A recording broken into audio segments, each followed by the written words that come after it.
Hello everyone, welcome back to my YouTube channel. मैं हूं आपकी शबनम मैम और आज हम स्टार्ट करने जा रहे हैं साइकोलॉजी का एक बहुत ही इम्पोर्टेंट टॉपिक जिसका नाम है मोटिवेशन, यानी कि अभिप्रेरणा। और ये बहुत ही ज़्यादा इम्पोर्टेंट टॉपिक है मोटिवेशन का। ये topic KBS, NPS, TGT, PRT, special educator, CTET और यूपीटेट के लिए बहुत ही ज़्यादा महत्वपूर्ण है। इस वीडियो में हम मोटिवेशन को बिल्कुल बेसिक से समझेंगे, इजी लैंग्वेज में समझेंगे, जिससे कि कॉन्सेप्ट क्लियर हो, थ्योरीज याद रहें और एग्जाम में डायरेक्ट क्वेश्चन अटेम्प्ट हो सके। इस लेक्चर में हम कवर करेंगे मोटिवेशन की डेफिनेशन, इम्पोर्टेंट थ्योरीज और क्लासरूम और रियल लाइफ एप्लीकेशन, सब कुछ एग्जाम्पल के साथ समझेंगे। अगर आप साइकोलॉजी से घबराते हो या मोटिवेशन के क्वेश्चन गलत हो जाते हैं तो ये लेक्चर आपके लिए है। तो वीडियो को लास्ट तक ज़रूर देखें। और अगर आपको कंटेंट हेल्पफुल लगे तो लाइक, शेयर और चैनल को सब्सक्राइब करना बिल्कुल भी ना भूलें। चलिए शुरू करते हैं मोटिवेशन का कॉन्सेप्ट। अब हम समझते हैं व्हाट इज मोटिवेशन, कि मोटिवेशन क्या है, यानी कि अभिप्रेरणा क्या है। तो सबसे पहले मोटिवेशन वर्ड को समझते हैं। मोटिवेशन शब्द जो है वो लैटिन भाषा के मूवेवर से आया है, ठीक है, जिसका मतलब होता है टू मूव। टू मूव का मतलब होता है यानी कि किसी व्यक्ति को गति देना, एक्शन में लाना। ठीक है, टू मूव का मतलब क्या है? किसी व्यक्ति को गति देना या एक्शन में लाना। तो अगर हम सिंपल शब्दों में कहें, जब हम कुछ करने के लिए आगे बढ़ते हैं वही मोटिवेशन होता है।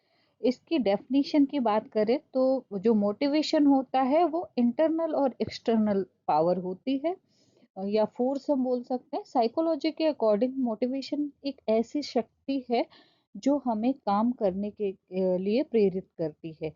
ये शक्ति दो तरह की होती है। कौन कौन सी? इंटरनल और एक्सटर्नल होती है। जैसे कि इंटरनल मोटिवेशन जो होता है, जैसे पढ़ाई इसलिए करना है क्योंकि नॉलेज चाहिए हमें, ठीक है, हम क्या करते हैं। एक्सटर्नल होता है जो आपका मन करता है पढ़ने के लिए, आप खुद ही सोचते हो कि आपको पढ़ना चाहिए। तो इंटरनल क्या होता है? जैसे पढ़ाई इसलिए करना क्योंकि आपको नॉलेज चाहिए। एक्सटर्नल मोटिवेशन जो है, अगर हम यहाँ पर एक्सटर्नल मोटिवेशन की बात करें, तो जैसे एग्जाम क्लियर करना, जॉब, सैलरी या प्रमोशन के लिए जब आप काम करते हो तो वो कहलाता है एक्सटर्नल मोटिवेशन। इसलिए it is an internal and external force that drive us toward a goal. ये एक आंतरिक और बाह्य शक्ति है जो हमें लक्ष्य की ओर ले जाती है। अब हाँ, इसमें कुछ गोल्स दिए हुए हैं। गोल की तरफ ले जाने वाली शक्ति, मोटिवेशन हमेशा हमें किसी ना किसी लक्ष्य की तरफ ले जाती है। तो एग्जाम्पल के साथ अगर हम देखें तो स्टूडेंट का गोल जो है एग्जाम पास करना होता है। टीचर का गोल जो होता है अच्छा रिजल्ट, यानी कि अच्छे से पढ़ाना, ताकि सभी बच्चों का कॉन्सेप्ट क्लियर हो जाए। चाइल्ड का गोल क्या होता है? प्राइज या रिवॉर्ड। अगर गोल नहीं होगा तो मोटिवेशन भी वीक हो जाएगी। तो मोटिवेशन के लिए क्या चाहिए? लक्ष्य चाहिए, ठीक है। अब लक्ष्य है तभी तो आप क्लास देख रहे हो, तभी तो आप मेहनत कर रहे हो। बिना लक्ष्य है तभी तो मैं वीडियोस डाल रही हूँ। तो बिना लक्ष्य के कोई कार्य नहीं करता, इसलिए लक्ष्य जरूरी है। इसमें निरंतर चलने वाली प्रक्रिया बताया गया। मोटिवेशन क्या है? निरंतर चलने वाली प्रक्रिया है। मोटिवेशन कोई एक दिन की चीज नहीं है, ये निरंतर चलने वाली प्रक्रिया है, यानी नेवर एंडिंग प्रोसेस है। अगर एग्जाम्पल के साथ देखें तो आज पढ़ाई का मोटिवेशन, कल रिवीजन का मोटिवेशन और एग्जाम के बाद जॉब का मोटिवेशन। मतलब एक गोल पूरा होता है तो नया गोल स्टार्ट हो जाता है। दूसरा है लक्ष्य निर्देशित व्यवहार, गोल ओरिएंटेड बिहेवियर जिसको बोलता है। तो गोल ओरिएंटेड बिहेवियर से मतलब है हमारा मोटिवेशन से जो बिहेवियर निकलता है वो लक्ष्य निर्धारित व्यवहार होता है। एग्जाम्पल, एग्जाम पास करना है, टाइम टेबल बनाना है, क्लास में अच्छा परफॉर्म करना है, प्रैक्टिस करनी है। यानी मोटिवेशन हमें बिना वजह काम करने नहीं देता, बल्कि प्रोसेस के साथ एक्शन करवाता है, ठीक है। नेक्स्ट है संतुलन की बहाली, रिस्टोर्स इक्विलिब्रियम। तो जब हमें अंदर कोई कमी होती है, जब हमारे अंदर कोई कमी होती है, जैसे भूख, टेंशन, फेलियर या डिससेटिस्फैक्शन, तो मोटिवेशन हमें संतुलन वापस लाने के लिए काम करने पर मजबूर करता है। जैसे आपको भूख लगती है तो आप क्या करते हैं? खाना खाते हैं। आप फेल होने के डर से क्या करते हैं? मेहनत करते हैं। लो मार्क्स आते हैं तो आप क्या करते हैं? ज़्यादा प्रैक्टिस करते हैं। इसलिए मोटिवेशन को रिस्टोर इक्विलिब्रियम भी कहा जाता है। मोटिवेशन एक ऐसी अंतर सॉरी मोटिवेशन एक ऐसी अंतर और बाहरी शक्ति है जो हमें लगातार किसी गोल की तरफ गति देती है। तो ये क्लियर हो गया। अब हम आगे बढ़ते हैं और देखते हैं नेक्स्ट स्लाइड। अब हम समझेंगे मोटिवेशन साइकिल, यानी कि मोटिवेशनल साइकिल, जिसको हिंदी में बोलते हैं अभिप्रेरणा चक्र। तो ये एक अत्यंत महत्वपूर्ण सिद्धांत है जिसे अभिप्रेरणा चक्र कहा जाता है। अभिप्रेरणा चक्र जो है, इससे ये स्पष्ट होता है कि व्यक्ति में प्रेरणा कैसे उत्पन्न होती है, कैसे वो प्रेरित होता है और अंत में संतुलन कैसे स्थापित करता है। तो इसमें सबसे पहली जो नीड है, पहली जो वो है नीड। पहला जो पहलू है उसको हम बोले या साइकिल बोले तो वो है नीड, पड़ाव भी बोल सकते हैं इसको। तो अभिप्रेरणा साइकिल जो है या मोटिवेशनल साइकिल की शुरुआत आवश्यकता से होती है। आवश्यकता का अर्थ यहाँ पर होता है किसी वस्तु, स्थिति या लक्ष्य की कमी का अनुभव। जब व्यक्ति को किसी प्रकार की कमी का बोध होता है, यानी कि जब कोई किसी प्रकार की कमी समझ में आती है तो उसके भीतर क्या होता है? प्रेरणा जन्म लेती है। जैसे उसे भूख लगना, परीक्षा में अंक कम लाना, रोजगार की आवश्यकता होना, तो वो क्या करता है? उसके लिए फिर एक्शन करता है। ठीक है, मतलब जब उससे नीड होती है तो उस नीड को फुलफिल करने के लिए वो व्यक्ति क्या करता है? उस नीड को फुलफिल करने के लिए क्या करता है? एक्शन करता है। ठीक है, यानी कि क्रिया करता है। तो वो कहलाती है नीड। नेक्स्ट हम देखेंगे ड्राइव, जिसको हिंदी में प्रणोद बोलते हैं, यानी कि तो प्रणोद जो है तनाव भी इसको बोलते हैं। आवश्यकता पूरी ना होने पर व्यक्ति के भीतर तनाव, बेचैनी अथवा असंतोष उत्पन्न होता है, जिसे हम क्या कहते हैं? ड्राइव कहते हैं। ये जो ड्राइव है व्यक्ति को क्रियाशील बनने के लिए प्रेरित करता है। जैसे भूख के कारण बेचैनी होती है, परीक्षा को लेकर मानसिक तनाव होता है, मतलब फेलियर का डर होता है, तब क्या होती है? ड्राइव उत्पन्न होती है, यानी कि हम मेहनत करते हैं उस असफलता को सफलता में बदलने के लिए। नेक्स्ट है रिस्पॉन्स, यानी कि व्यवहार या एक्शन बोल ले, प्रतिक्रिया या व्यवहार, रिस्पॉन्स या फिर एक्शन। तो ड्राइव के परिणाम स्वरूप व्यक्ति किसी ना किसी प्रकार का व्यवहार या क्रिया करता है। मतलब जब उसे टेंशन होती है तो वो क्या करता है? किसी ना किसी प्रकार की क्रिया करता है, और ये क्रिया लक्ष्य प्राप्ति की दिशा में होती है। उदाहरण के लिए अगर हम उदाहरण की बात करें तो भूख लगने पर भोजन की व्यवस्था करना, जैसे परीक्षा की तैयारी प्रारंभ करना, नौकरी के लिए फॉर्म अप्लाई करना। ठीक है, तो वो क्या, ये जो फॉर्म अप्लाई है ये क्या है? आपको जॉब चाहिए इसलिए आपने फॉर्म अप्लाई किया, तो आपने क्या किया? मतलब आपने रिस्पॉन्स किया उस पे। ठीक है, फिर है लक्ष्य।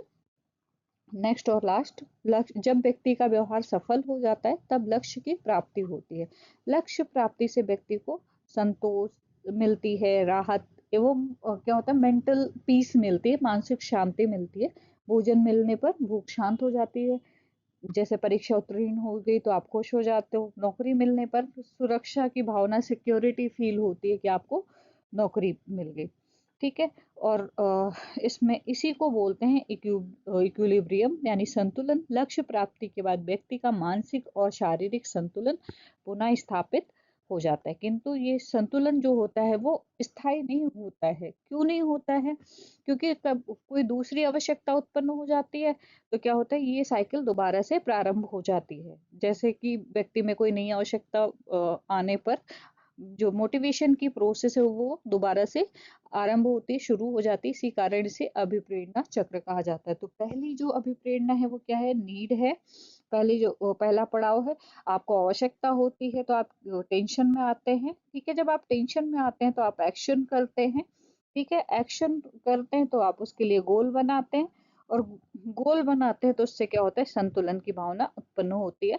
अब और ये साइकिल हमेशा चलती रहती है, दोबारा फिर कोई नई आवश्यकता आती है तो क्या होता है, मतलब दोबारा कोई फिर आवश्यकता आती है तो दोबारा से वही प्रोसेस होती है। तो अगर हम समझें थोड़ा सा इसको कुछ शब्दों में, तो आवश्यकता प्लस ड्राइव प्लस लक्ष्य प्लस संतुलन, ठीक है। अब उसके बाद कोई नई आवश्यकता आती है तो फिर वही प्रोसेस दोहराते हैं। क्लियर हो गया ये? आगे बढ़ते हैं और देखते हैं नेक्स्ट स्लाइड। मेन कंपोनेंट यानी कि थ्री मुख्य घटक या तीन मुख्य घटक। तीन मुख्य घटक कौन कौन से हैं वो देख लेते हैं। तो पहला घटक है डायरेक्शन यानी कि दिशा, दूसरा घटक है एफर्ट यानी कि प्रयास, और तीसरा घटक है परसिस्टेंस यानी कि दृढ़ता। तो सबसे पहले हम ये जानेंगे कि डायरेक्शन क्या है। मतलब मोटिवेशन का मतलब होता है किसी काम को करने के लिए इच्छा और ताकत। तो इसमें तीन पार्ट्स होते हैं। पहला जो है डायरेक्शन, डायरेक्शन की बात करें तो डायरेक्शन का मतलब होता है कि मुझे क्या चाहिए, मतलब हमें क्या चाहिए या हमें क्या बनना है या हम क्या करना चाहते हैं। जैसे हम फ्यूचर को लेके बहुत ज़्यादा वो होते हैं कि हमें फ्यूचर में क्या चाहिए, कैसे अपने फ्यूचर को सिक्योर करते हैं। तो उसके लिए आप सोचते हैं कि आपकी फ्यूचर के लिए नीड क्या होनी चाहिए, ठीक है, आपकी फ्यूचर की नीड क्या है। तो ये बताता है कि हम किस गोल की तरफ जा रहे हैं। एग्जाम्पल, स्टूडेंट सोचता है मुझे एग्जाम पास करना है, टीचर सोचती है मुझे क्लास अच्छी पढ़ानी है, ठीक है, मतलब अच्छे से कॉन्सेप्ट आपका क्लियर करना है। तो अगर डायरेक्शन क्लियर नहीं होगी तो हम कंफ्यूज रहेंगे। इसीलिए कहते हैं कि जो हमारी डायरेक्शन है अगर शुरू से वो क्लियर होती है तो हम हमेशा अपनी मंजिल तक पहुंचते हैं। दूसरी चीज जो है वो है एफर्ट, प्रयास। अब यहाँ पर जो प्रयास है, एफर्ट का मतलब होता है मैं कितनी मेहनत करूंगी। ये बताता है कि हम गोल के लिए कितनी कोशिश करते हैं। आपका जो प्रैक्टिस है, ठीक है, यहाँ पर मेन चीज क्या है, प्रैक्टिस। आप कितना अभ्यास करते हैं किसी काम को लेके। तो अगर एग्जाम्पल देखें, कोई स्टूडेंट क्या करता है, रोज थोड़ा थोड़ा पढ़ता है, कोई स्टूडेंट ज्यादा टाइम लगाकर प्रैक्टिस करता है। जितनी ज्यादा मेहनत उतना अच्छा रिजल्ट होगा, ठीक है। और यही कहलाता है एफर्ट, मैं कितनी मेहनत करूंगा, how hard will I try, ठीक है। तो आपकी प्रैक्टिस इसमें शामिल होती है। पहली डायरेक्शन होती है, दूसरा क्या होता है, आप उसके लिए प्रैक्टिस करते हैं। फिर है परसिस्टेंस यानी दृढ़ता, इसको हिंदी में बोल सकते हैं लगातार कोशिश। परसिस्टेंस का मतलब होता है मैं कब तक कोशिश करती रहूंगी। ये क्या बताता है कि फेल होने के बाद भी हम ट्राई छोड़ते हैं या नहीं, ठीक है। अगर आप ट्राई छोड़ देते हैं तो फेलियर सक्सेस में नहीं बदलता है। तो हमेशा फेलियर जो है अगर उसे सक्सेस में बदलना है तो आपको क्या, सफलता में बदलना है तो क्या करना है, आपको लगातार मेहनत करते रहना। तो एग्जाम में इसका एग्जाम्पल अगर हम ले तो एग्जाम में फेल होने के बाद भी दोबारा प्रिपरेशन करना, गोल मिलने तक प्रैक्टिस करते रहना। जो रुकता नहीं वो आगे बढ़ता है। ये चीज आपने शायद सीखी होगी। तो अ, जो मेन कंपोनेंट है, पहला तो डायरेक्शन होना चाहिए मोटिवेशन के लिए, ठीक है, फिर एफर्ट होना चाहिए और परसिस्टेंस होनी चाहिए, मतलब दृढ़ता होनी चाहिए। आप बिना थके काम करते रहो, ठीक है। सक्सेस जो है, कहते नहीं है कि आप काम करते रहो सक्सेस झक मार के आएगी, तो सक्सेस आपको मिलेगी मिलेगी। आगे बढ़ते हैं और देखते हैं next slide. Classification of needs, क्लासिफिक यानी कि आवश्यकताओं का वर्गीकरण। तो आवश्यकताओं का वर्गीकरण क्या है या नीड क्या है, आवश्यकताएं क्या है। आवश्यकताएं वो है जो जन्म से होती हैं, यानी कि जिंदा रहने के लिए जरूरी होती है, हमें लाइफ में सरवाइव करने के लिए जरूरी होती है। अगर ये पूरी ना हो तो क्या होता है, बहुत ज्यादा दिक्कतें आती हैं। तो नीड को मेनली टू पार्ट में डिवाइड किया गया, दो भागों में डिवाइड किया गया। पहला है बायोलॉजिकल नीड्स यानी कि जैविक आवश्यकताएं, और दूसरा है साइकोलॉजिकल नीड्स यानी कि मनोसामाजिक आवश्यकताएं।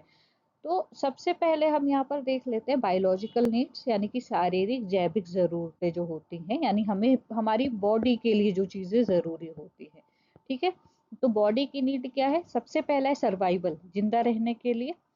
तो जिंदा रहने के लिए अगर अ, जिंदा रहने के लिए बेसिक चीजें होती हैं, बेसिक चीजें क्या हैं, जैसे हवा, पानी और खाना। ठीक है, हवा पानी, इसमें हवा पानी और भोजन, एयर वाटर और फूड। तो अगर हमें हवा ना मिले तो हम सांस नहीं ले पाएंगे, तो सांस लेने के लिए हवा की जरूरत होती है। शरीर को काम करने के लिए, शरीर को अच्छा रखने के लिए खाना और पानी की जरूरत होती है। एग्जाम्पल के साथ समझे अगर, तो अगर बच्चा भूखा है तो वो क्या करेगा, वो पढ़ाई नहीं कर पाएगा। ठीक है, दूसरी चीज है नींद, आराम। ठीक है, नींद और आराम बहुत ज्यादा जरूरी है। शरीर और दिमाग को रेस्ट चाहिए। ठीक है, काम और मतलब अगर नींद कम होती है और थकान ज्यादा होती है तो क्या होता है, चिड़चिड़ापन आता है। जो स्टूडेंट पूरी रात नहीं सोते वो क्लास में एक्टिव नहीं होते हैं। जैसे बहुत लोग फोन चलाते रहते हैं तो वो ज्यादातर फोन में बिजी होते हैं, फिर वो चिड़चिड़े होते हैं, मतलब एक्टिव भी नहीं होते हैं। नेक्स्ट है तापमान नियंत्रण। तापमान नियंत्रण जो है उसका मतलब है बहुत ज्यादा गर्मी या सर्दी में शरीर को अफेक्ट होना। ठीक है, बहुत ज्यादा गर्मी होती है तो क्या होता है, शरीर अफेक्ट होता है। बहुत ज्यादा सर्दी होती है तो क्या होता है, शरीर अफेक्ट होता है। इसलिए कपड़े पहनना, हीटर एक्सेट्रा, गर्मी में पंखा, कूलर, एसी, ये सारी चीजें चाहिए ही होती है। ठीक है, तो ये बेसिक नीड्स हैं। बेसिक नीड्स यानी कि बायोलॉजिकल नीड्स, ये क्लियर हो गई। अब हम आते हैं साइकोलॉजिकल नीड्स में। साइकोलॉजिकल नीड्स जो है, सबसे पहले साइकोलॉजिकल नीड्स की बात करें तो मानसिक और सामाजिक जरूरतें जो होती हैं, ये वो नीड होती हैं जो समाज और एक्सपीरियंस से सीखी जाती हैं। ठीक है, दिमाग और इमोशन से ये जुड़ी होती हैं।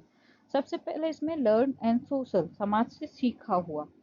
तो समाज से सीखा हुआ जो है, ये नीड हम सोसाइटी में रहकर सीखते हैं। बच्चे पेरेंट्स टीचर फ्रेंड्स से सीखते हैं। ठीक है, जो हमारे रिलेटिव होते हैं उनसे सीखते हैं। दूसरी है सेफ्टी, यानी कि सुरक्षा। तो सुरक्षित फील करना बहुत ज़्यादा ज़रूरी होता है। अगर आप सुरक्षित फील नहीं करते तो आप कोई काम नहीं कर पाएंगे, यानी कि डर, मार या टेंशन में मोटिवेशन कम हो जाता है। एग्जाम्पल की बात करें तो अगर बच्चा स्कूल में सेफ फील नहीं करता तो वो सीख नहीं पाएगा, इसलिए सेफ्टी बहुत ज़्यादा ज़रूरी है। फिर है लव एंड बिलोंगिंगनेस, बिलोंगिंग या बिलोंगिंगनेस बोलते हैं, प्रेम और अपनापन। तो प्रेम और अपनापन जो है, इसमें प्यार, केयर, एक्सेप्टेंस चाहिए होता है। अकेला फील करने से क्या होता है, मोटिवेशन जो है वो कम हो जाती है। इसको एग्जाम्पल से समझे तो टीचर अगर स्टूडेंट को समझे और सपोर्ट करे तो बच्चा बेटर परफॉर्म करता है। रिकॉग्निशन जो है, फिर नेक्स्ट जो है सम्मान और पहचान। तो अपनी मेहनत का अप्रिसिएशन चाहिए होता है। जैसे मैं अभी मेहनत कर रही हूँ तो मुझे लाइक शेयर सब्सक्राइब चाहिए। ठीक है, आप मेहनत कर रहे हैं तो उसके लिए आपको जॉब चाहिए। अगर अच्छी जॉब मिल जाएगी तो आपका अप्रिसिएशन हो जाएगा, यानी कि अगर आप मेहनत कर रहे हैं तो उसका फल मिल रहा है, कोई रिवॉर्ड दे रहा है कि शाबाश, गुड, वेल डन, आपने बहुत अच्छा काम किया। तो इससे क्या होता है, हमें और मोटिवेशन आती है। नेक्स्ट है इंडिपेंडेंस। इंडिपेंडेंस यानी कि स्वतंत्रता, अपने डिसीजन लेने का मौका, मैं खुद कर सकता हूँ वाली फीलिंग, मैं खुद कर सकती हूँ वाली फीलिंग। तो स्पेशल चाइल्ड को छोटे छोटे काम खुद करने देना ताकि उसका जो कॉन्फिडेंस लेवल है वो बढ़ता रहे। तो बायोलॉजिकल नीड्स जो है वो शरीर से जुड़ी होती है, जन्म से होती है। और साइकोलॉजिकल नीड्स जो होती है दिमाग, इमोशन और सोसाइटी से जुड़ी होती है। ये क्लियर हो गया। आगे बढ़ते हैं और देखते हैं नेक्स्ट स्लाइड। नेक्स्ट स्लाइड जो है जिसमें है ड्राइव वर्सेस इंसेंटिव, प्रणोद बनाम प्रोत्साहन। तो प्रणोद बनाम प्रोत्साहन जो है वो क्या होता है, ये देखेंगे। सबसे पहले जो ड्राइव होती है यानी कि प्रणोद, तो ड्राइव जो है अंदर से आने वाली शक्ति होती है। ठीक है, हमारी हमारी इंटरनल पावर, हम क्या बोल सकते हैं इसको, इंटरनल पावर या अ, आंतरिक शक्ति बोल सकते हैं इसको। ठीक है, तो हमारी जो आंतरिक शक्ति होती है वो क्या होती है, ड्राइव होती है। द पुश यानी कि धक्का। ठीक है, प्रणोद क्या है, वो आंतरिक तनाव होता है जो शरीर या मन के अंदर पैदा होता है, जो इंटरनल टेंशन होती है। जैसे है भूख है, ठीक है, पैसों की कमी है, तो आप क्या करेंगे, मेहनत करेंगे। तो जब शरीर की कोई ज़रूरत पूरी नहीं होती तो क्या होता है, बेचैनी होती है।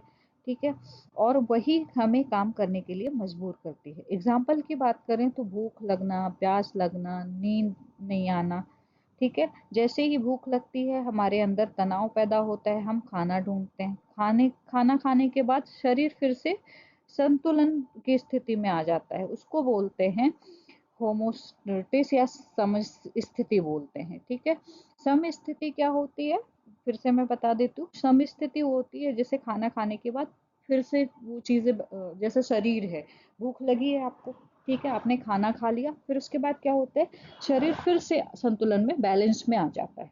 तो ड्राइव होनी चाहिए, मोटिवेशन के लिए ड्राइव होनी चाहिए, भूख होनी चाहिए। ठीक है, अ, इसीलिए कहते हैं कि धक्का देने वाली शक्ति भी, इसे धक्का देने वाले शक्ति भी कहते हैं, क्योंकि ये हमें अंदर से धक्का देता है, मतलब इंटरनल पुश करता है कि आपको भूख लगी तो आपको भोजन की तलाश करनी है। दूसरी चीज है इसमें प्रोत्साहन, इंसेंटिव, बाहर से मिलने वाला आकर्षण। अब यहाँ पर इंसेंटिव जो है वो एक्सटर्नल होता है, ठीक है, तो ये है पुल, खिंचाव। पहला है पुश, जो आपका जो आंतरिक मन है वो क्या करता है, आपको धक्का देता है। दूसरी चीज, आप किसी चीज से खिंचाव महसूस करते हैं। तो प्रोत्साहन वो चीज है जो बाहर से मिलती है, हमें किसी काम को करने के लिए आकर्षित करती है। ये कोई इनाम या लाभ हो सकता है। ठीक है, ये बाहरी इनाम है। एक्सटर्नल रिवॉर्ड है, फॉर एग्जांपल चॉकलेट, इनाम, पुरस्कार, प्रशंसा। जैसे अगर हमें चॉकलेट दिखे तो मन करता है उसे पाने के लिए कुछ करें। ये कोई अंदर की कमी नहीं बल्कि बाहर से मिलने वाला आकर्षण है। इसलिए प्रोत्साहन को खींचने वाली शक्ति कहा जाता है, क्योंकि हमें अपनी ओर खींचता है। ठीक है, तो दो चीजें बहुत जरूरी है, ड्राइव और इंसेंटिव, मतलब एक धक्का और दूसरा खिंचाव। ठीक है, तो ये क्लियर हो गया, ड्राइव और इंसेंटिव। ड्राइव का मतलब जो आंतरिक तनाव है, आपकी भूख, ठीक है, आपकी नींद। दूसरा जो पुल है, आप किसी चीज को लेकर के, आपको जॉब चाहिए, प्रमोशन चाहिए, सैलरी अच्छी चाहिए, फिर भी आप क्या करते हैं, फिर मेहनत करते हैं। तो ड्राइव और इंसेंटिव समझ में आ गया। ड्राइव और इंसेंटिव मोटिवेशन के लिए बहुत जरूरी होते हैं। नेक्स्ट है टाइप्स ऑफ मोटिवेशन। तो टाइप्स ऑफ मोटिवेशन की अगर हम बात करें तो जो मोटिवेशन है वो दो टाइप्स का होता है। ठीक है, अब दो टाइप्स कौन सा, इंट्रिंसिक और एक्सट्रिंसिक, यानी कि आंतरिक मोटिवेशन या आंतरिक अभिप्रेरणा और बाहरी अभिप्रेरणा। तो सबसे पहले हम बात करेंगे आंतरिक अभिप्रेरणा। आंतरिक अभिप्रेरणा जो है, वो अभिप्रेरणा होती है जो हमारे मन के अंदर होती है। इसमें व्यक्ति कोई काम खुशी, इंटरेस्ट या अपने शौक के कारण करता है, ना किसी के लिए, मतलब ना किसी से इनाम पाने के लिए करता है। मतलब अब हम यहाँ पर समझ सकते हैं कि जो इंटरनल मोटिवेशन होती है वो क्या होती है, मन के अंदर से आती है। ठीक है, तो हम जब भी इसमें कोई काम करते हैं तो हम अपनी खुशी के लिए करते हैं, अपनी शौक के लिए करते हैं, अपने इंटरेस्ट के लिए करते हैं। तो इसमें काम करने की खुशी उसी काम के अंदर होती है। इसकी मुख्य बातों की बात करें तो इसका स्रोत जो है वो कहाँ होता है, आनंद जो होता है गतिविधि के अंदर होता है। जब वो काम आपका इंटरेस्ट होता है, जैसे पढ़ाना मुझे अच्छा लगता है, तो जब मैं पढ़ाती हूँ तो मैं बहुत खुश होती हूँ। जब मेरे स्टूडेंट समझ पाते हैं उस चीज को, मैं उनका कॉन्सेप्ट क्लियर कर पाती हूँ, तो मुझे खुशी होती है। तो ये जो स्रोत है वो व्यक्ति के अंदर होता है। ये प्राकृतिक होता है, ठीक है, इसमें कोई मोटिवेट नहीं करता है। इसमें पढ़ने का शौक होता है तो हम रीडिंग करते हैं। उदाहरण के लिए, किसी बच्चे को पढ़ने में मजा आता है इसलिए वो पढ़ता है। कोई छात्र केवल ज्ञान पाने के लिए पढ़ता है। कोई व्यक्ति गाना इसलिए गाता है क्योंकि उसे अच्छा लगता है। यहाँ काम करना ही अपने आप में क्या है, संतुष्टि है या संतोष है। दूसरा जो है एक्सट्रिंसिक, यानी कि बाहरी वातावरण। तो बाहरी वातावरण जो है, बाहरी अभी सॉरी बाहरी वातावरण नहीं, बाहरी मोटिवेशन या अभिप्रेरणा। तो बाहरी अभिप्रेरणा वो होती है जो बाहर से मिलती है। इसमें क्या होता है, इसमें व्यक्ति कोई काम किस क्यों करता है, क्योंकि उसे इनाम चाहिए, पुरस्कार चाहिए, नंबर चाहिए, प्रशंसा चाहिए, किसी की मतलब किसी के सामने अच्छी इमेज चाहिए, अपने आप को ऊंचा दिखाने के लिए, या फिर किसी डर की वजह से करता है। ठीक है, इसमें खुशी काम के अंदर नहीं बल्कि काम के बाद मिलने वाले इनाम में होती है। इसका जो स्रोत है वो आनंद जो है गतिविधि बाहर मिलता है, मतलब बाहर जो उसको रिवॉर्ड मिलता है, ये कृत्रिम होती है। मतलब पहली जो है, पहले का नेचर क्या है, प्राकृतिक है। इसका बनावटी है, मतलब जो पुरस्कार मिलता है वो आर्टिफिशियल रिवॉर्ड। ठीक है, ये इनाम या दंड में शामिल होती है। इसमें पास होने के लिए जैसे पढ़ना, तो एग्जाम्पल, अच्छे नंबर लाने के लिए इनाम मिलना, सजा के डर से होमवर्क करना, नौकरी के लिए मेहनत करना। मतलब यहाँ काम करने का कारण कोई बाहरी लाभ नहीं होता है। तो आसान समझो में आसान शब्दों में अगर हम इसके अंतर समझें तो आंतरिक अभिप्रेरणा खुशी काम के अंदर होती है और बाहरी अभिप्रेरणा खुशी काम के बाहर होती है। तो ये चीजें आप याद कर पाएंगे। ये क्लियर हो गई। आगे बढ़ते हैं, देखते हैं नेक्स्ट हम देख लेते हैं मैस्लो का आवश्यकता पदानुक्रम यानी कि hierarchy of need, Maslow hierarchy of needs अभिप्रेरणा। तो इन्होंने अभिप्रेरणा का सिद्धांत दिया है मैस्लो ने। जो मैस्लो हायरार्की ऑफ नीड्स हैं उसके प्रतिपादक जो है उनका पूरा नाम है अब्राहम मैस्लो। ठीक है। और मैस्लो के अनुसार मनुष्य की जो आवश्यकताएं हैं एक क्रमबद्ध सीढ़ी की तरह होती हैं। ठीक है, एक सीढ़ी की तरह होती हैं, नीचे से ऊपर की तरफ चढ़ते जाते हैं। तो जब तक निम्न स्तर की आवश्यकताएं पूरी नहीं होती हैं तब तक उच्च स्तर की आवश्यकताएं व्यक्ति को प्रेरित नहीं करती। इन आवश्यकताओं में शारीरिक अ, सुरक्षा, प्रेम, अपनापन, सम्मान और इसमें आत्मसम्मान शामिल है। तो हम आगे देखेंगे इनकी थ्योरी और उनकी जो इन्होंने डायग्राम दिया है उसके बारे में हम डिटेल में जानेंगे। तो सबसे पहले यहाँ पर हम बात कर ले प्रेरणा क्या है। इससे पहले कि उसमें हमने स्लाइड में हमने डिस्कस कर लिया है कि प्रेरणा जो है उसमें तीव्रता होती है, ठीक है, डायरेक्शन होती है, दृढ़ता होती है और इसी से क्या होता है, लक्ष्य की प्राप्ति होती है। तो यहाँ पर तीव्रता क्या होती है, इंटेंसिटी, यानी हम कितनी कोशिश करते हैं, हमारी कोशिश जो है वो कैसी है। ठीक है, अमाउंट ऑफ इंटेंसिटी मतलब कितनी कोशिश करते हैं, कोशिश का अमाउंट कितना है। फिर दूसरा है डायरेक्शन, क्या मतलब हमने जो लक्ष्य चूज किया वो सही है या नहीं, या हम सही लक्ष्य की ओर मेहनत कर रहे हैं या नहीं कर रहे हैं। फिर है दृढ़ता, इसको बोलते हैं प्रस्टेंस, हम कब तक कोशिश करते हैं, करते रहते हैं, मतलब जैसे बहुत लोग होते हैं बीच में थक जाते हैं तो उससे क्या होता है, मंजिल नहीं मिलती। मंजिल मिलने के लिए क्या चाहिए, सीढ़ियाँ चढ़नी पड़ती है, मेहनत करनी पड़ती है। तो उसमें दृढ़ता की बहुत ज्यादा जरूरत होती है। और जब ये तीनों चीजें जो है होती हैं लगातार, तो उससे क्या होता है, हमारा जो लक्ष्य होता है वो हम अचीव कर पाते हैं। नेक्स्ट हम देखेंगे मूल सिद्धांत। ठीक है, द कोर थ्योरी, मैस्लो की द कोर थ्योरी। तो इन्होंने ये कहा है कि मैस्लो के अनुसार निचले स्तर की ज़रूरतें पूरी होनी चाहिए। तो मैस्लो के अनुसार निचले स्तर की आवश्यकताएं जो हैं वो पहले पूरी होनी आवश्यक हैं। जब कोई आवश्यकता असंतुष्ट होती है तो वो व्यक्ति को प्रेरित करती है और उसके बाद क्या होता है, आवश्यकता की संतुष्टि होने पर व्यक्ति अगली आवश्यकता की ओर बढ़ता है। मतलब सबसे पहले असंतुष्ट ज़रूरतें होती हैं, उसके लिए हम क्या करते हैं, उसके लिए हम मोटिवेट होते हैं। ठीक है, फिर जब वो असंतुष्ट ज़रूरत जो होती है वो पूरी हो जाती है, उसके बाद हम संतुष्ट हो जाते हैं। जब संतुष्ट हो जाते हैं तो हमारी अगली ज़रूरत होती है और उसके लिए फिर हम क्या करते हैं, यही जो प्रक्रियाएं हैं वो अपनाते हैं।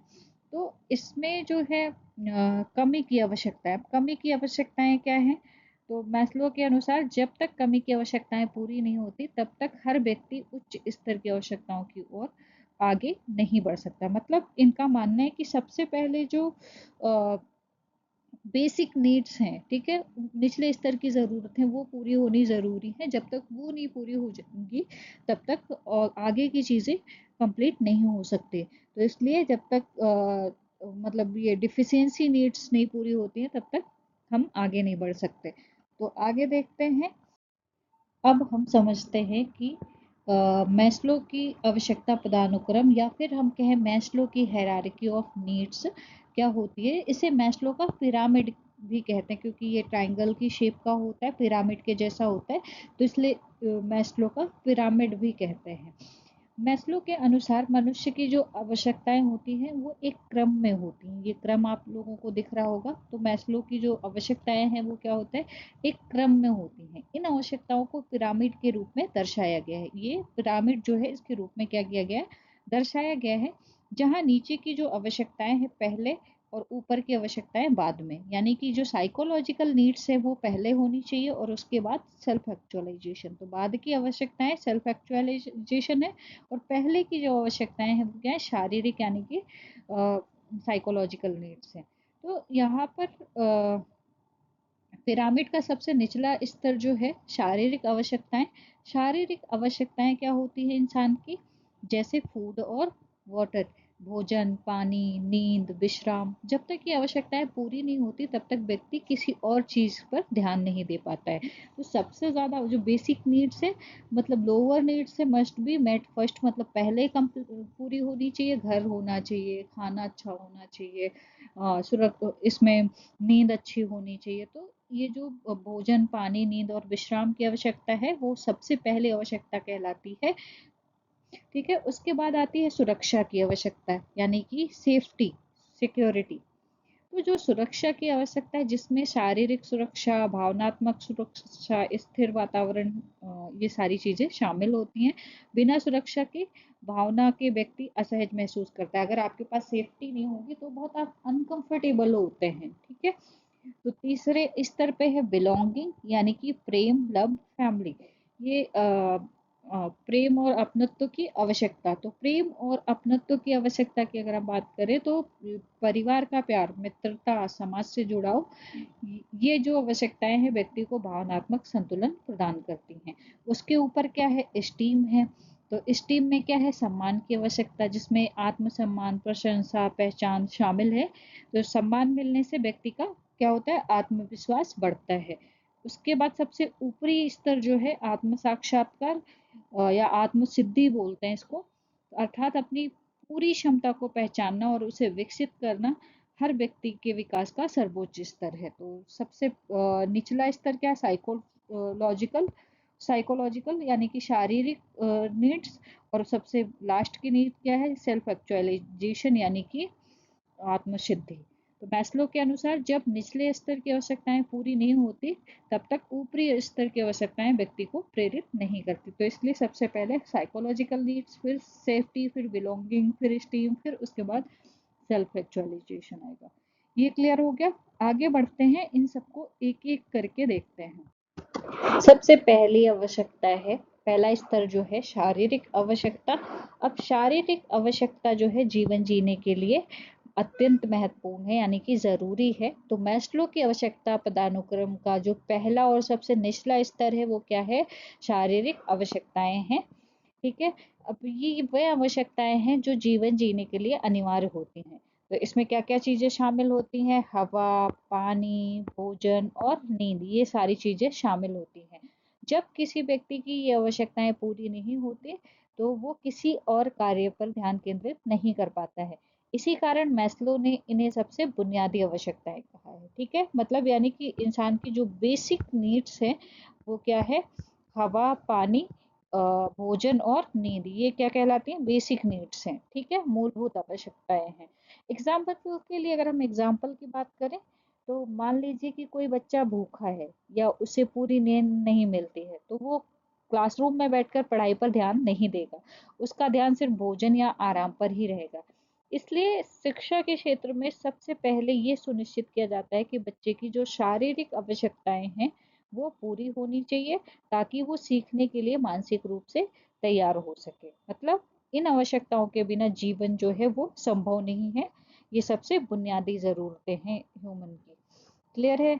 आगे बढ़ते हैं और नेक्स्ट लेवल देखते हैं।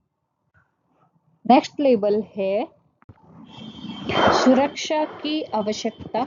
सुरक्षा की जो आवश्यकता है मैस्लो के अनुसार आवश्यकता पदानुक्रम का ये क्या है, दूसरा चरण है। ठीक है, इसको क्या बोलते हैं, दूसरा चरण या दूसरा स्तर बोल सकते हैं। ठीक है, सुरक्षा की आवश्यकता, जब व्यक्ति की शारीरिक आवश्यकताएं पूरी हो जाती है वो अपने भविष्य और सुरक्षा के बारे में सोचना शुरू कर देता है। मतलब जब बेसिक नीड्स कंप्लीट हो जाती हैं इंसान की तो वो फिर अपने भविष्य में सुरक्षा के बारे में सोचता है। ठीक है, शारीरिक और भावनात्मक नुकसान से सुरक्षा। ठीक है, इमोशन हर्ट नहीं हो और शरीर हर्ट नहीं हो, इससे सुरक्षा के लिए क्या करता है वो सोचता है। तो यहाँ पर सुरक्षा की आवश्यकता का जो अर्थ है वो शारीरिक और भावनात्मक नुकसान से सुरक्षित रहना। इसमें व्यक्ति एक स्थिर और भरोसेमंद वातावरण चाहता है। तो इसकी मतलब ये जो स्तर है, इसकी कुछ प्रमुख आवश्यकताएं हैं, जैसे सुरक्षित क्षेत्र में रहना, जहाँ आप रह रहे हो वहाँ पर कोई आपको हार्म नहीं करे, नौकरी की सुरक्षा, जहाँ पर आप जॉब कर रहे हो तो वहाँ पर सेफ्टी हो, सिक्योरिटी हो, स्वास्थ्य आपका अच्छा हो, बीमा और बचत, आप इंश्योरेंस करवा के रखें और बचत करें। ठीक है, तो ये चीज़ें होनी चाहिए सुरक्षा की आवश्यकता में। तो हम एग्जाम्पल की बात करें तो मान लीजिए किसी व्यक्ति को नियमित भोजन मिल रहा है, लेकिन उसकी नौकरी अस्थायी है, मतलब वो परमानेंट नहीं है, या वो असुरक्षित क्षेत्र में रहता है। तो ऐसे स्थिति में क्या होगा, उसका मन हमेशा डर और चिंता से भरा रहेगा और वो अपने काम या विकास पर पूरा ध्यान नहीं दे पाएगा। तो इसी प्रकार यदि विद्यालय में बच्चा डरा हुआ है या असुरक्षित महसूस करता है, तो वो ना तो खुलकर बोल पाएगा और ना ही ठीक प्रकार से लर्न कर पाएगा। तो जब सुरक्षा की आवश्यकता पूरी होती है, तभी व्यक्ति अगले स्तर की आवश्यकताओं की ओर बढ़ता है। ये क्लियर हो गया सुरक्षा की आवश्यकता। आगे बढ़े। नेक्स्ट स्तर जो है वो है सामाजिक भावनाएं, प्यार और अपनापन। सामाजिक आवश्यकताएं प्यार और अपनापन है। तो मैस्लो की आवश्यकता पदानुक्रम का जो तीसरा स्तर है वो क्या कहलाता है, सामाजिक आवश्यकताएं, यानी कि प्यार और अपनापन। ठीक है, तो मैं यहाँ पर इसे अगर हम इसको डिस्क्राइब करें सिंपल शब्दों में, तो जब व्यक्ति की शारीरिक और सुरक्षा की आवश्यकताएं पूरी हो जाती हैं, तब वो उसके अंदर ये भावना आती है कि वो किसी से जुड़ा हुआ महसूस करे। ठीक है, तो इस स्तर में व्यक्ति चाहता है कि मित्रता अच्छी हो, लोग उसका सहयोग करें, परिवार का प्यार और समर्थन मिले, समूह या समाज का हिस्सा बने, या फिर प्रेम देना और प्रेम पाना, मतलब शादी वगैरह, जो भी पार्टनर के साथ रिलेशन अच्छा रहे। तो ये सारी चीजें इसमें व्यक्ति चाहते हैं कि प्यार और अपनापन रहे। ठीक है, क्योंकि मनुष्य जो है वो अकेले नहीं रह सकता। मनुष्य क्या है, एक सामाजिक प्राणी है, वो अकेले रहकर ना तो खुश रह सकता है और ना ही संतुलित जीवन जी सकता है। इसलिए कहा जाता है कि मनुष्य अकेले नहीं रह सकता। क्लियर है? तो इसको हम एग्जाम्पल से समझेंगे। मान लीजिए किसी बच्चे को भोजन, सुरक्षा और सुविधाएं तो मिल रही हैं, लेकिन उसके कोई दोस्त नहीं है और उससे बात कोई नहीं करता है। ऐसे स्थिति में वो बच्चा क्या करेगा, उदास हो जाएगा, चिड़चिड़ा हो जाएगा, अलग थलग महसूस करेगा, उसकी सीखने की क्षमता जो है इसमें प्रभावित हो जाती है। तो इसी प्रकार जब शिक्षक बच्चों को अपनापन, सहयोग और स्वीकार्यता देते हैं, तो बच्चे आत्मविश्वास के साथ सीखने लग जाते हैं। तो मैस्लो के अनुसार जब सामाजिक आवश्यकताएं पूरी होती हैं, तभी व्यक्ति सम्मान की आवश्यकता की ओर बढ़ता है। नेक्स्ट है स्तर 4, सम्मान की आवश्यकता, ये महत्वपूर्ण महसूस करना। तो मैस्लो के अनुसार ये पिरामिड का चौथा स्तर है। इसको कहते हैं, क्या कहते हैं, सम्मान की आवश्यकता। ठीक है, ये बहुत ही महत्वपूर्ण महसूस करना इसमें होता है। अब कैसे महत्वपूर्ण महसूस करना, तो वो समझेंगे। तो इस सम्मान की आवश्यकता को मैस्लो ने क्या किया है, दो भागों में बांटा है। कौन सा भाग है, पहला तो आंतरिक सम्मान है, दूसरा बाहरी सम्मान है। दो भागों में बांटा है, इंटरनल स्टीम और बाहरी स्टीम। तो आंतरिक स्टीम जो है उसका मतलब क्या है, आंतरिक सम्मान का संबंध व्यक्ति की स्वयं की भावना से होता है। इसमें शामिल है आत्म सम्मान, उपलब्धि की अनुभूति जो उसने अचीव किया है लाइफ में, उसका एक्सपीरियंस, आत्मविश्वास और स्वावलंबन, इसमें ये चीजें शामिल हैं। जब व्यक्ति अपने कार्य से संतुष्ट होता है और खुद को सक्षम मानता है, तो उसका आंतरिक सम्मान बढ़ता है। तो इंटरनल सम्मान समझ में आ गया, या इंटरनल स्टीम, आंतरिक सम्मान का संबंध व्यक्ति की स्वयं की जो इमोशन होते हैं उससे होता है। क्लियर है? दूसरा जो है बाहरी, यानी कि एक्सटर्नल। तो बाहरी सम्मान जो है, बाहरी सम्मान समाज द्वारा मिलने वाली जो मान्यता से जुड़ा होता है। इसमें शामिल है आपकी समाज में आपका रुतबा क्या है, आपकी पहचान क्या है, लोग आपकी प्रशंसा करते हैं या नहीं करते हैं, प्रशंसा और प्रतिष्ठा, ये सारी चीजें बाहरी हैं। जब व्यक्ति के कार्यों की सराहना होती है और या उसे समाज में सम्मान मिलता है, तो उसको बाहरी सम्मान, उसका जो बाहरी सम्मान है वो क्या होता है, मजबूत होता है। क्लियर है? तो इसका एग्जाम्पल देख लेते हैं। मान लीजिए कि कोई विद्यार्थी पढ़ाई में अच्छा प्रदर्शन करता है। जब वो स्वयं अपने रिजल्ट से खुश होता है, तो उसका आंतरिक सम्मान होता है और जब शिक्षक या विद्यालय उसकी प्रशंसा करते हैं तो वो क्या कहलाता है, बाहरी सम्मान कहलाता है। तो मैस्लो के अनुसार जब सम्मान की आवश्यकता पूरी हो जाती है तभी व्यक्ति आत्म साक्षात्कार यानी कि अर्थात अपनी पूर्ण क्षमता को पहचानने की ओर बढ़ता है। तो देखते हैं नेक्स्ट लेवल, और इसका शायद लास्ट लेवल है, ठीक ठीक है। तो वो देखते हैं कि वो क्या है। तो लास्ट लेवल जो है लेवल 5, वो क्या है, आत्म सिद्धि। स्तर 5 जो है वो क्या है, आत्म सिद्धि, अपनी पूरी क्षमता को हासिल। तो मैस्लो की जो पदानुक्रम है उसका पांचवा और अंतिम स्तर कहलाता है आत्म सिद्धि। ठीक है, आत्म सिद्धि का अर्थ क्या होता है, अपनी पूरी क्षमता को पहचानना और उसे पूरा करना। ठीक है, अपनी जो पूरी क्षमता होती है उसको पहचानना और उसको पूरा करना। इस स्तर पर व्यक्ति केवल भोजन, सुरक्षा, प्यार या सम्मान तक सीमित नहीं रहता, बल्कि ये सोचता है कि मैं क्या बन सकता हूँ। आत्मसिद्धि वाले व्यक्ति के गुण, आत्मसिद्धि से जुड़े व्यक्ति में कुछ विशेष गुण पाए जाते हैं, जैसे सत्य के प्रति ईमानदारी। ठीक है, उनमें सत्य के प्रति ईमानदारी होती है, न्याय की भावना होती है उनमें, बुद्धिमत्ता और समझदारी होती है, बहुत समझदार होते हैं, जीवन के अर्थ और उद्देश्य को समझते हैं। तो ऐसा व्यक्ति समाज के लिए भी सकारात्मक योगदान देना चाहता है। अब एग्जाम्पल की बात करें तो यदि कोई शिक्षक केवल नौकरी के लिए नहीं बल्कि बच्चों के भविष्य को संवारने के लिए पढ़ाता है तो वो क्या कहलाता है, आत्मसिद्धि की ओर बढ़ रहा होता है। इसी तरह जब कोई विशेष आवश्यकता वाला बच्चा अपनी सीमाओं के बावजूद अपनी क्षमता के अनुसार आगे बढ़ता है तो वो भी आत्मसिद्धि का उदाहरण होगा। तो मैस्लो का जो प्रसिद्ध कथन है, एक व्यक्ति जो हो सकता है उसे वो होना ही चाहिए, मतलब हर व्यक्ति को अपनी छुपी हुई प्रतिभा और पूर्ण सामर्थ्य तक पहुंचने के अवसर मिलने चाहिए। तो इससे कंक्लूजन क्या निकलता है, आत्मसिद्धि वो अवस्था है जहां व्यक्ति क्या करता है, खुद से संतुष्ट, उद्देश्य और जीवन से जुड़ा हुआ महसूस करता है। क्लियर है। आगे बढ़ते हैं और देखते हैं नेक्स्ट स्लाइड क्या है। तो हम यहाँ पर देख लेते हैं मैस्लो की नीड हायरार्की एक नज़र में। ठीक है, तो सबसे पहले जो है क्या होता है, शारीरिक, यानी कि हम यहाँ पर शारीरिक नीड्स होती हैं, फिजिकल नीड्स होती है, शारीरिक आवश्यकताएं होती है, जिसमें क्या होता है, इसमें शामिल होता है भूख, प्यास और नींद। ये जीवन की सबसे बुनियादी आवश्यकताएं हैं, इसके बिना व्यक्ति जीवित नहीं रह पाता है। तो जिंदा रहने के लिए फिजिकल नीड्स पूरी होनी जरूरी है। दूसरी जो है सुरक्षा, सुरक्षा की आवश्यकताएं। जब शारीरिक आवश्यकताएं पूरी हो जाती हैं तो व्यक्ति सुरक्षा, संरक्षण और स्थिरता चाहता है, जैसे सुरक्षित घर, नौकरी और भविष्य की सुरक्षा चाहता है। फिर तीसरा स्तर जो है सामाजिक आवश्यकताएं होती हैं, जिसमें इसमें क्या होता है, इस स्तर पर व्यक्ति को जरूरत होती है मित्रता, परिवार और अपनापन की। इसमें खुद का परिवार चाहता है व्यक्ति, उसके मित्र अच्छे हों ये चाहता है, वो अकेले नहीं रहना चाहता है। फिर है सम्मान की आवश्यकता। तो सम्मान की आवश्यकता में यहाँ व्यक्ति चाहता है कि उसका जो रुतबा है, उपलब्धि है, सम्मान है, वो बने और वो खुद पर गर्व करे, उसे समाज भी उसके लिए मान्यता दे। फिर आता है आत्मसिद्धि। तो आत्मसिद्धि में क्या होता है, ये सबसे ऊंचा स्तर होता है, इसका अर्थ है अपनी क्षमता का पूर्ण विकास। ठीक है, यहाँ पर डेवलपमेंट और कैपेसिटी जो है, कैपेसिटी डेवलपमेंट जो है, यानी व्यक्ति वही बनता है जो वो बन सकता है। तो मैस्लो के अनुसार जब एक स्तर की आवश्यकता पूरी होती है तब व्यक्ति अगले स्तर की ओर बढ़ता है। ये क्लियर हो गया। आगे, अब तक हमने मैस्लो की आवश्यकता श्रेणी को समझा, लेकिन हर सिद्धांत की तरह इसमें भी कुछ आलोचनाएं हैं और कुछ अपवाद हैं। तो इसमें हम जानेंगे कि वो आलोचनाएं और अपवाद क्या हैं।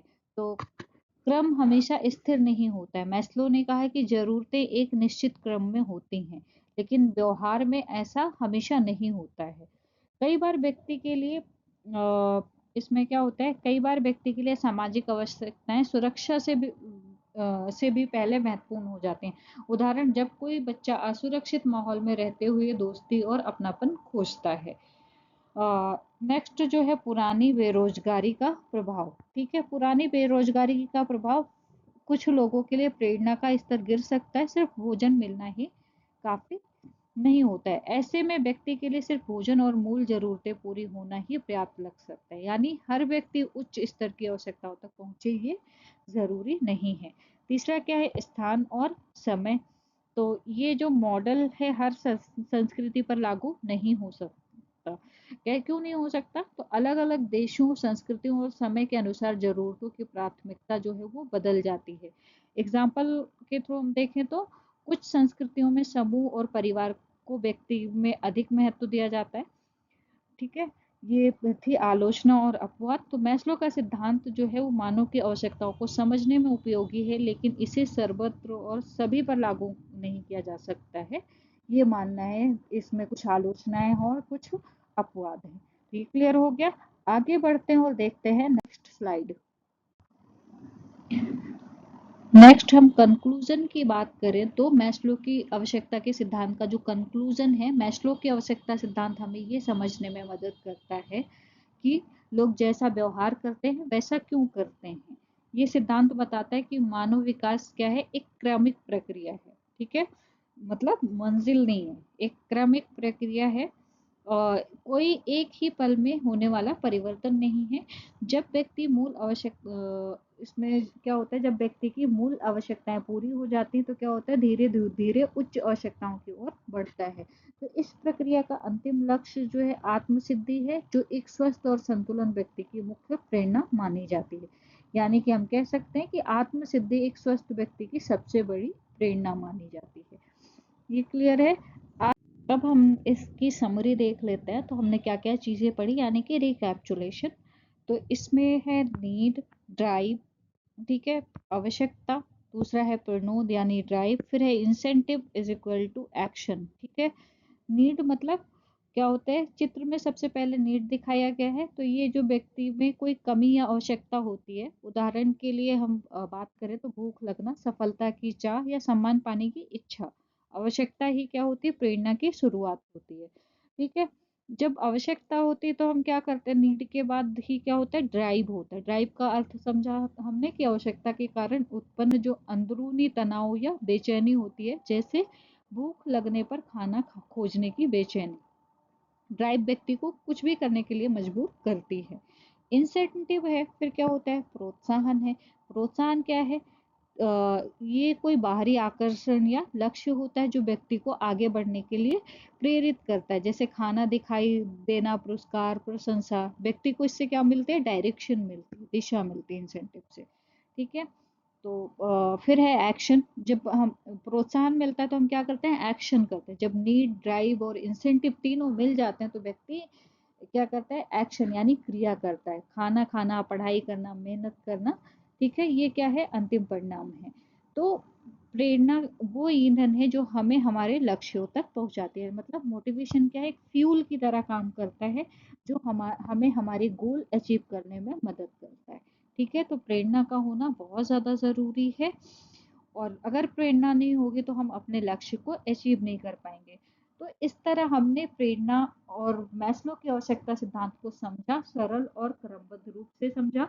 ये सिद्धांत हमें क्या सिखाता है, ये सिखाता है कि व्यवहार अचानक नहीं होता, बल्कि आवश्यकता, प्रेरक शक्ति और प्रोत्साहन मिलकर क्रिया को जन्म देते हैं। याद रखिए, जब व्यक्ति की आवश्यकताएं पूरी होती तभी वो आगे बढ़ने के लिए प्रेरित होता है। इसीलिए शिक्षा में, खासकर स्पेशल एजुकेशन में, बच्चों की आवश्यकताओं को समझना सबसे पहला और महत्वपूर्ण कदम है। यानी कि हम कह सकते हैं प्रेरणा वो शक्ति है जो व्यक्ति को उसके लक्ष्य तक पहुंचाती है। अगर आज का वीडियो आप सबको समझ में आया हो तो इस वीडियो को लाइक ज़रूर करें, ताकि मुझे पता चले कि आप ऐसे कंटेंट चाहते हैं। इसे अपने दोस्तों, खासकर एग्ज़ाम की तैयारी कर रहे स्टूडेंट्स और टीचर्स के साथ शेयर करना ना भूलें।